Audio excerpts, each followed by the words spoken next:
Olá, mais uma vez seja bem-vindo ao nosso canal do YouTube. Nós estamos na série Não Faz Sentido e no nosso último encontro nós tivemos um pequeno problema de gravação, por isso essa terceira parte será gravada aqui agora para vocês.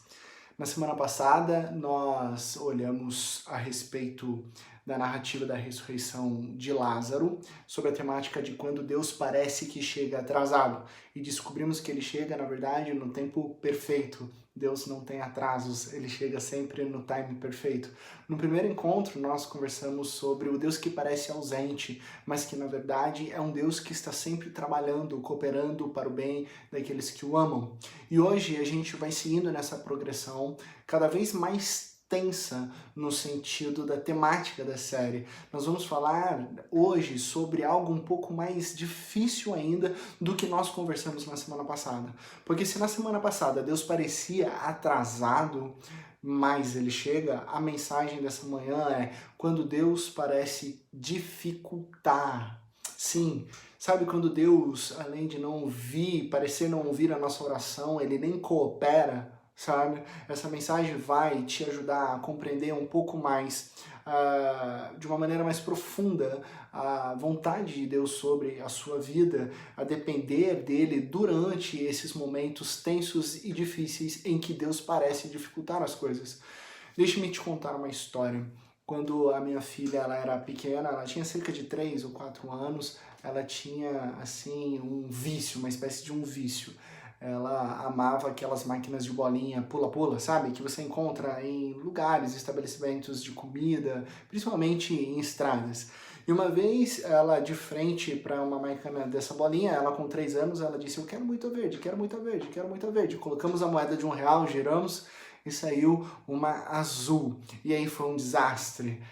Muita choradeira, foi muito difícil explicar para ela qual que era o sistema da máquina de bolinhas. Ela não compreendeu porque ela tinha apenas 3 anos, chorou, chorou muito. Ok, a vida seguiu.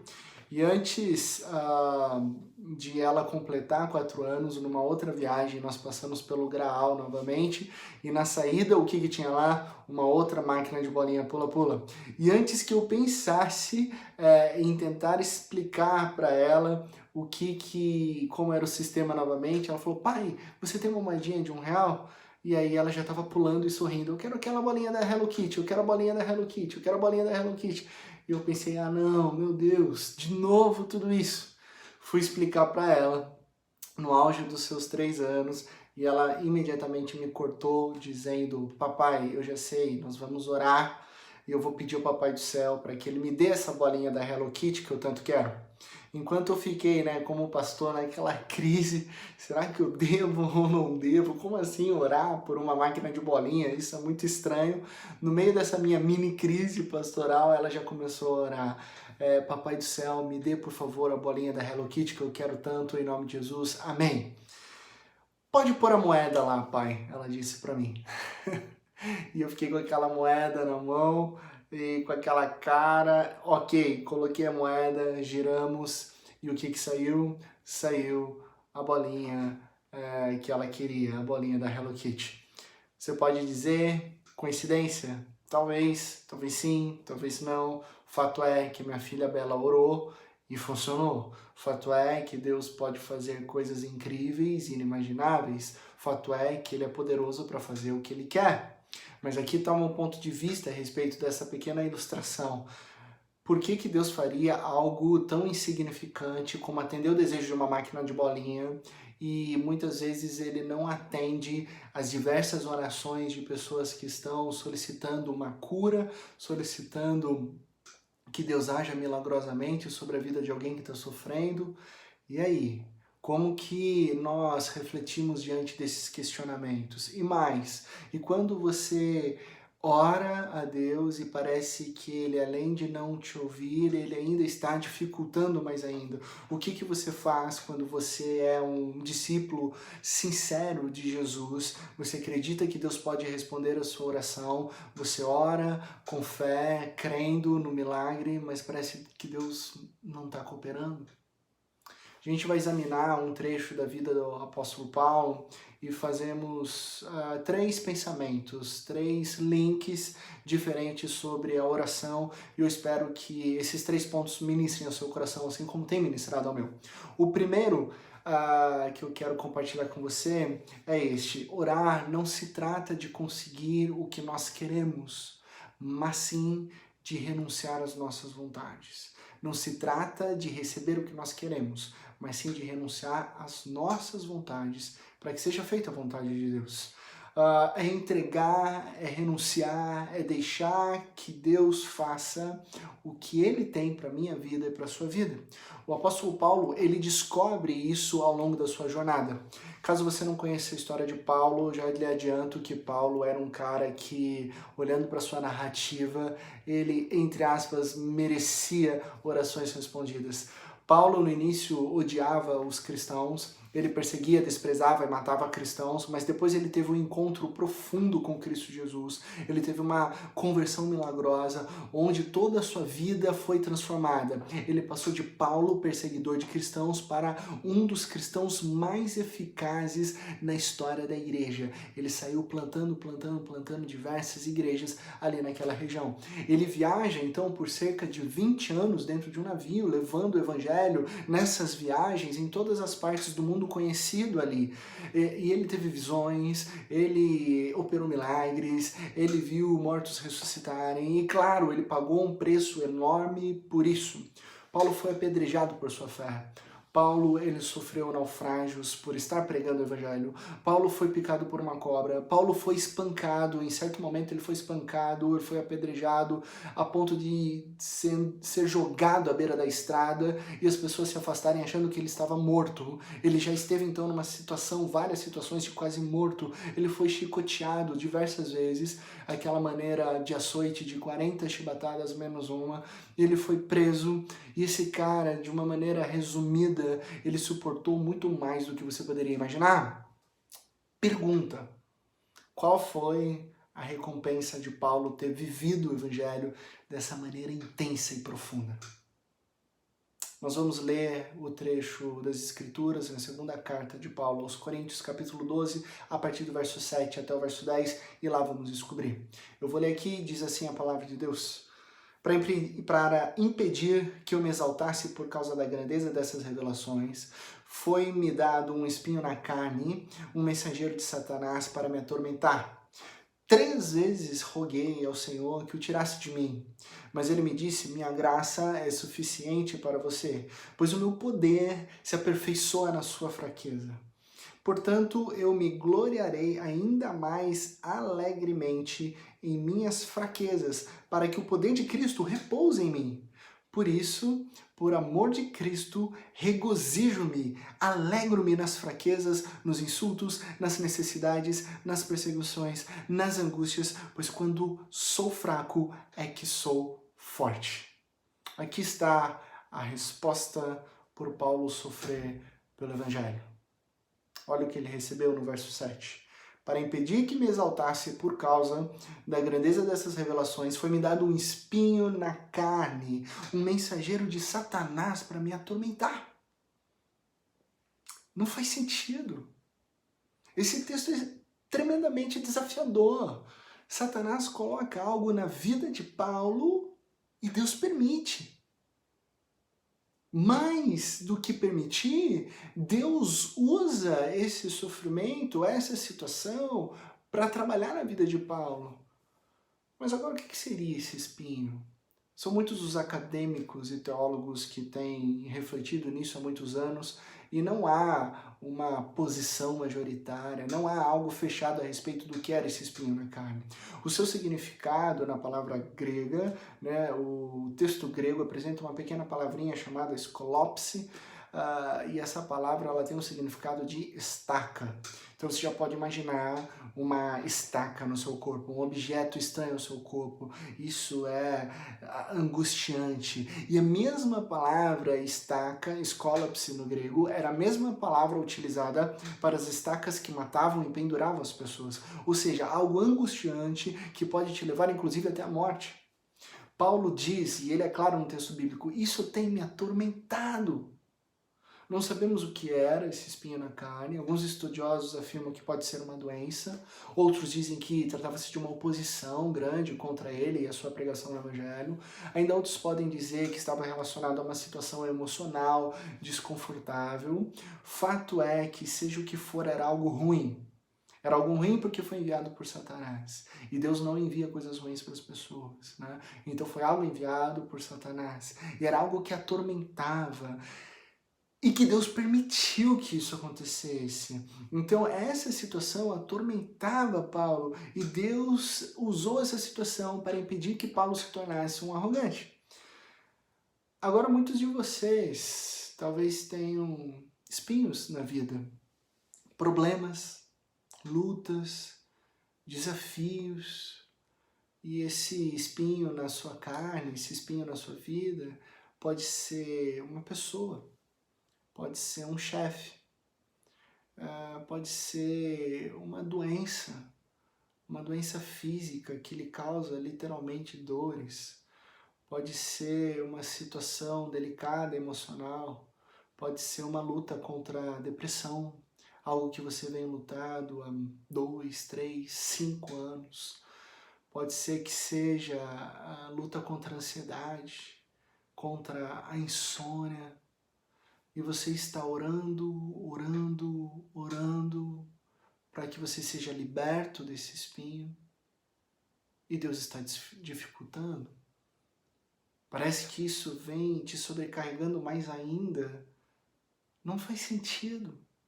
É nesse momento que nós lembramos que a oração não se resume apenas a conseguir aquilo que eu quero, mas muitas vezes ela se trata de renunciar à minha vontade para dizer: Deus, mesmo que eu deseje realmente que você faça tal coisa na minha vida e você não está fazendo, e eu não estou nem sequer entendendo o porquê, eu escolho confiar plenamente nessa situação.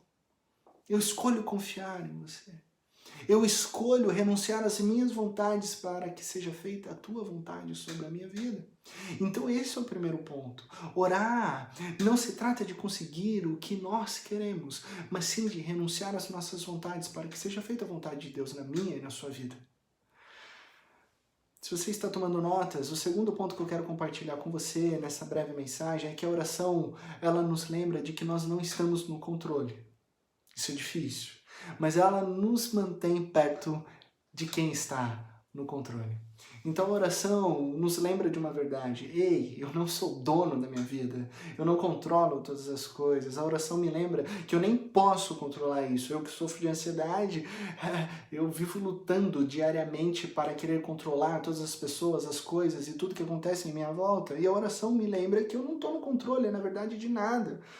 Mas a oração me mantém perto daquele que está no controle de todas as coisas. Paulo entende isso, porque Paulo diz o seguinte no verso 8: 3 vezes roguei ao Senhor que o tirasse de mim. 3 vezes eu roguei ao Senhor que tirasse esse espinho da carne de mim. 3 vezes orando, 3 vezes pedindo, 3 vezes suplicando, 3 vezes implorando. O significado dessas 3 vezes não significa que Paulo acordou um dia e pensou assim: bom, eu vou orar pela manhã, depois eu vou orar pela hora do almoço e agora eu vou orar pela noite. Não, trata-se de 3 momentos da vida dele, 3 épocas onde Paulo intencionalmente orou para que fosse tirado esse espinho da sua carne.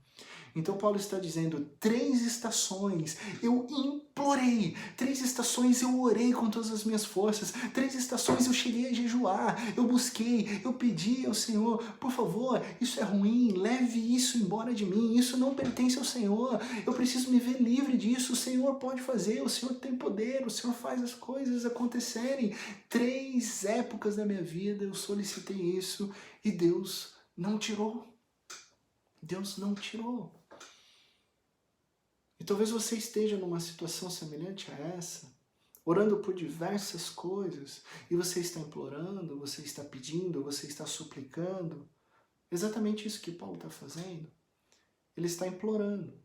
E Deus poderia realizar, ele já tinha realizado grandes coisas na vida de Paulo, mas parece que é o fim. Mas o texto continua. E olha só o que nós encontramos no próximo versículo. Mas ele me disse: a minha graça é suficiente para você, pois o meu poder se aperfeiçoa na fraqueza. Era como se estivesse pedindo: Deus, por favor, você pode fazer apenas uma coisa, e vai ser bem melhor para eu te atender, para eu te servir, para eu continuar pregando o evangelho, para eu continuar viajando, vai ser bem melhor. E Deus diz: não. A resposta é não. Porque a minha graça lhe é suficiente, a minha graça basta. Mas o que é graça? Talvez uma resposta pronta e rápida, conceitual e até mesmo com uma certa carga religiosa, você responderia simplesmente: graça é um favor imerecido. É um favor imerecido que nos perdoa e nos salva. Ok, isso está certo. Conceitualmente isso está correto. Mas a graça, na prática, ela vai além de um mero conceito. É muito mais do que isso. A graça é quando Deus se estende livremente, inclinando-se e alcançando-nos, porque Ele está disposto a nos abençoar e estar perto de nós. Isso é graça. Então, graça é quando Deus se estende livremente, inclinando-se, alcançando-nos, porque Ele está disposto a nos abençoar e estar perto de nós. É Deus dizendo: ei, eu estou aqui. Eu estou me revelando a você, eu te amo, eu estou te resgatando, eu estou te trazendo de volta à vida, eu estou cuidando e sustentando de você, eu quero lhe abençoar, eu sou o Deus conosco que está com você. Aliás, essa é a única proposta verdadeira de religião. Todas as outras propostas é sobre o homem tentando chegar até Deus, cumprindo regras ou fazendo coisas que acha que pode chegar até Deus. O cristianismo tem uma proposta única: é Deus vindo nos resgatar, é Deus se inclinando, é Deus disposto a abençoar e a estar presente em nossas vidas. O problema é que nós temos a tendência de dizer: olha, Deus, é o seguinte, eu preciso de tal coisa, agora eu preciso de outra coisa, eu preciso daquilo, me dê aquele outro. E se você fizer isso, então vai estar suficiente, eu não vou precisar de mais nada, eu prometo a Deus que esse é o meu último pedido, então se o Senhor me atender, é tudo que eu preciso, ok? E Deus diz: não! Não é disso que você precisa. Eu sou o que você precisa. O que você precisa é da minha graça, é da minha presença, porque a minha graça lhe é suficiente. A minha graça, inclusive nessa situação que você está vivendo, é o que te basta. É o que é suficiente para você nesse momento de sofrimento, dor e dificuldade. É a presença de Deus. Deus pode operar, Deus pode fazer, Deus pode criar, recriar, restaurar, fazer milagres, e Ele faz. Mas em casos particulares, tudo que você precisa realmente é experimentar o poder da graça de Deus sobre a sua vida. Como sobreviver a tempos difíceis? Com a graça especial de Deus. Com essa presença de Deus, presença que é suficiente, presença que traz conforto, presença que traz forças para que a gente possa continuar vivendo. E entender que Ele nos ama e que graça a Ele estar disposto a nos abençoar e a cuidar de nós. Esse é o desejo dEle em momento que nós passamos por sofrimentos e dores. E essa graça de Deus nos é suficiente. Oração não se resume apenas em realizar o nosso querer, mas sim na renúncia da nossa vontade para exercer a vontade de Deus. Precisamos entender que Deus não é um gênio da lâmpada, sabe? Que você esfrega a lâmpada e de repente, faça um pedido e Deus vai conceder. Não, não é sobre Ele nos servir, mas sim sobre nós o servirmos e nós glorificarmos o grande Deus, o eterno e único Deus. Nossa versão meio americanizada de cristianismo, às vezes acha que se Deus não fazer as minhas vontades, então eu tô fora. Então eu tô fora da igreja, então eu tô fora do cristianismo, então Deus, eu não vou mais segui-lo, eu não vou te buscar. Mas espera aí, quem você pensa que é? para exigir algo de Deus. Você não é Deus, eu não sou Deus. Nós somos criatura, Ele é o Criador. Ele sabe de todas as coisas, inclusive o que é melhor para mim, o que é melhor para você. A oração também nos lembra que nós não estamos no controle, mas ela nos mantém, ela nos direciona, ela nos leva para perto daquele que está no controle de todas as coisas, que é o nosso soberano Deus. E é a graça dele que nos basta.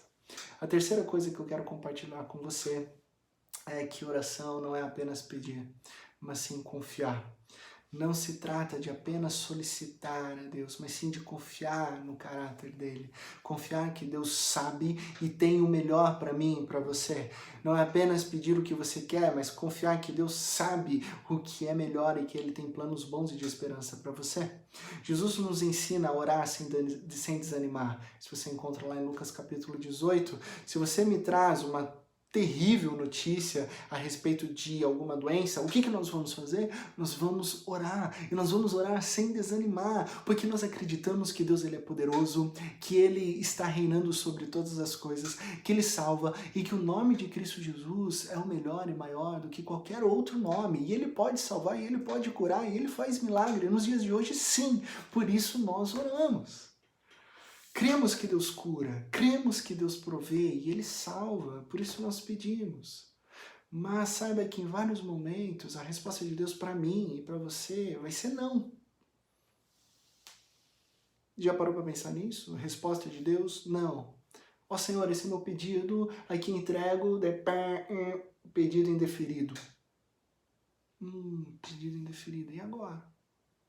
O que fazer ao ouvir um não? O que fazer? A resposta, confiar.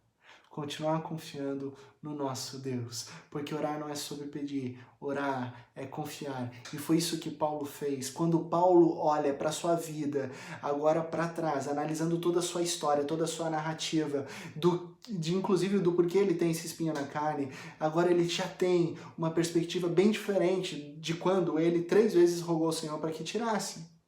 Olha só o que o texto bíblico diz.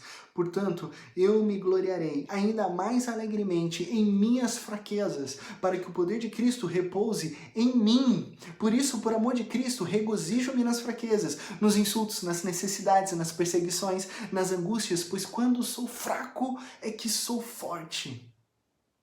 Olha, por causa desse espinho, eu me alegro nas minhas fraquezas. A minha perspectiva mudou. Eu fico feliz com insultos, eu fico feliz com necessidades, eu fico feliz com angústias. Quando tudo parece dificultar, agora eu fico feliz. Se a vida me der limões, o que eu faço? Eu faço uma limonada.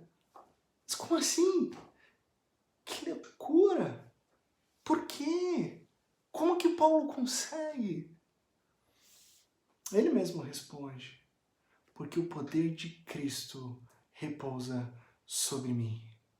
E em meio a essas lutas e dificuldades, eu descobri que quando eu sou fraco, é que eu sou forte. Fico feliz, Paulo diz, porque humanamente falando, eu não escolheria nenhuma dessas opções de sofrimento, sofrer, apanhar, perder, sofrer naufrágios, ser preso, mas eu sinto tremendamente o poder de Deus em cada situação difícil dessa. Então Paulo entendeu plenamente algo muito importante. Não são os sucessos que te tornam mais próximo de Deus, mas sim os momentos de deserto e de luta. Não são os teus sucessos que te fazem estar mais perto de Deus, mas sim as suas lutas diárias e os seus momentos de deserto. Quando não podemos fazer absolutamente nada. A única opção que eu e você temos, sabe qual é? Depender de Deus. E esse depender me ajuda, por mais que seja uma situação difícil, mas ela me ajuda sim a conhecer Cristo Jesus de uma maneira mais profunda e íntima. Faz sentido? Parece loucura, mas a lógica do reino ela é totalmente invertida. Um rico não é fácil para um rico entrar para o céu. Os últimos serão os primeiros. Felizes aqueles que choram. Olha, as narrativas são invertidas, a lógica do reino é invertida. Então, quando tudo parece dificultar, na verdade, estamos mergulhando ainda mais no conhecer de Cristo. E isso é bênção. Isso é motivo de alegria, sim. Eu sei disso porque o meu ministério pastoral, ele se torna mais poderoso a cada dia que Deus nega fazer as minhas vontades, aquilo que eu peço em oração, para que Ele faça a vontade dEle sobre a minha vida. É nisso que o meu ministério pastoral se torna mais poderoso, em renunciar às minhas vontades, para que seja feita a vontade dEle na minha vida, no meu ensino, no meu ministério, na minha família, no meu casamento, nos meus relacionamentos com as pessoas, em tudo. Porque quando eu sou fraco, é que eu sou forte, pois não é sobre a minha força, e sim sobre o poder de Cristo atuando em mim. Como isso, pastor? Compreender, descansar na certeza de que a vontade de Deus é o melhor para mim e para você. E aí você vai conseguir dizer: eu estou procurando emprego e eu estou feliz. As pessoas vão dizer: você é louco. Não, não sou louco. É porque eu dependo totalmente de Cristo Jesus e Ele sabe que eu estou me esforçando. Ah, mas eu estou tranquilo porque esse Natal alguém que eu amo não estará lá junto comigo à mesa. Mas como assim você está tranquilo? Eu estou tranquilo porque a presença de Cristo me basta. Ele é o Deus Emanuel que me conforta, que me enche de forças e de alegria. É a presença dele que me basta. Histórias de pessoas que entenderam a vontade de Deus. Eu estou lendo esse livro aqui, o Life Stories, Finding God's Voice of Truth Everyday Life, do Mark Hall. Mark Hall, ele é um cantor do Casting Crowns e tem várias músicas interessantíssimas. E esse livro é cheio de testemunhos. E na página 52 tem um testemunho poderoso que eu quero ler para você aqui nesse momento. É a história de um jovem que envia um e-mail para o Mark e ele diz o seguinte: eu estou escrevendo na esperança de que faça sentido e reverbere na sua vida e na vida de todos da banda. Meu nome é Scott Devlin e eu tenho 23 anos, eu resido em Warsaw, Indiana, e recentemente eu tive uma garota muito especial e linda chamada Jéssica. Jéssica foi um exemplo absoluto do que significa ser uma perseguidora dos valores de Cristo Jesus. Ela era uma discípula intensa de Cristo Jesus e por causa da sua característica, eu e Jéssica, nós decidimos nos casar. Cerca de um mês atrás, eu estava seguindo Jéssica para sua casa, nós estávamos em 2 carros, ela estava no carro à frente, eu estava no carro atrás, nós estávamos numa avenida escura, numa estrada escura em meio a uma tempestade. E ela estava a cerca de 50, 100 metros na minha frente quando eu vi a Jéssica perder o controle do seu carro e bater numa árvore. Imediatamente eu parei o carro, pulei, desci em meio aos metais retorcidos, eu encontrei Jéssica ali e eu soube instantaneamente que Jéssica estava com o Senhor Jesus. Eu fiquei ali nos próximos 10 minutos, coberto de lama, no meio de uma tempestade, cheia de raios e trovões, segurando a mão de um corpo vazio e sem vida, e que minutos antes continha a alma de uma garota amável de 20 anos. Mais de 500 pessoas estiveram no funeral de Jéssica, onde escutaram a música Who Am I? Por isso que ele escreve essa carta ao Mark, né? Essa música ela foi traduzida e interpretada na voz do cantor PG. A música se chama Quem Sou Eu? E essas pessoas escutaram essa canção no funeral e cerca de 3 pessoas vieram a conhecer Cristo Jesus de uma maneira profunda lá no funeral. Eu não consigo escutar essa música sem chorar. Não por causa da perda, mas pela lembrança da paixão com que Jéssica cantava essa letra. E eu entendo que através dessa experiência dolorosa que aconteceu comigo, Deus, ele continua sendo Deus e ele está no controle de tudo. Ele dá e ele também tira. E eu tenho vivido a experiência das duas coisas. Depois ele continua narrando aqui que ele tem uma banda chamada The Avenue, e essa banda tocou, uma banda cristã, tocou cerca de 2 dias depois do funeral da Jéssica. E a família estava ali no show da banda, e ele, como baterista, estava tocando lá. E aqui ele narra um pouco do que aconteceu naquela noite. As pessoas estavam com as mãos levantadas, com os olhos fechados, e eles estavam louvando a Deus com tudo aquilo que eles tinham. 2 dias depois da morte de Jéssica, a família dela estava louvando a Deus, adorando a Deus. E Scott continua, as pessoas, elas estavam lá e elas olharam e perceberam, como a família da menina está ali no meio do show. Olha, o namorado dela está no palco louvando a Deus, tocando bateria. E eles disseram, nós queremos isso, nós queremos esse amor. Então houve pessoas que se quebrantaram ali e aceitaram a Cristo Jesus, porque elas viram aquela noite de adoração, elas viram o conforto e a presença de Jesus. Depois do show, as pessoas vieram até mim e disseram, sinto muito, Scott. E eu respondi, eu não sinto. Porque eu não trocaria por nada nenhuma dessas almas que foram salvas aqui nessa noite para ter a Jéssica de volta. Eu não quero a Jéssica de volta. Ela lá com Cristo Jesus não quer voltar. Então, por nada eu faria isso. Pelo contrário, talvez eu viveria o sofrimento novamente para ver pessoas sendo alcançadas pelo amor de Cristo. Porque para mim é isso que importa, para mim é isso que aconteceu, para mim o amor de Cristo é isso que me mantém vivo, é isso que me mantém seguindo, é isso que me mantém louvando e adorando o nosso Deus, porque eu sei que Ele continua a usar a vida da Jéssica, a história da Jéssica, para trazer as pessoas para Ele. Que história! Que desafio! Que renúncia e intensidade com que esse jovem vive o Evangelho. As pessoas costumam dizer que o tempo cura as feridas. Não, não é o tempo que cura as feridas. Até porque tem pessoas que coçam as feridas e voltam a sangrar novamente. O que cura as feridas é a presença de Deus.